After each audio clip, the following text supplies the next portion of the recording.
Armstrong கொலை வழக்கில் கைது செய்யப்பட்டிருக்கக்கூடிய முக்கிய குற்றவாளியாக கருதப்படக்கூடிய திருமலை என்பவர் அதாவது நெஞ்சுவலி காரணமாக நேற்று இரவு ஸ்டான்லி மருத்துவமனையில் அனுமதிக்கப்பட்டுள்ளார். குறிப்பாக கடந்த மாதம் 5ஆம் தேதி பகுஜன் சமாஜ் கட்சி மாநில தலைவராக இருந்த ஆம்ஸ்டாங் அவர்கள் வெட்டி படுகொலை செய்யப்பட்டார்.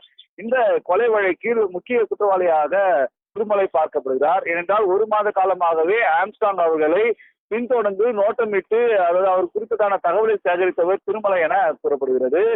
இந்த நிலையில திருமலை தற்பொழுது அதாவது புதுமையில் உள்ள கிளத்தையில் அடைக்கப்பட்டிருக்கக்கூடிய நிலையில அவருக்கு நேற்று இரவு திடீரென நெஞ்சுவலி ஏற்பட்டிருக்கிறது. உடனடியாக காவல்துறையினர் அவரை ஸ்டான்லி அரசு மருத்துவமனையில் தற்பொழுது அனுமதிக்கப்பட்டு சிகிச்சையானது பெற்று வருகிறார்.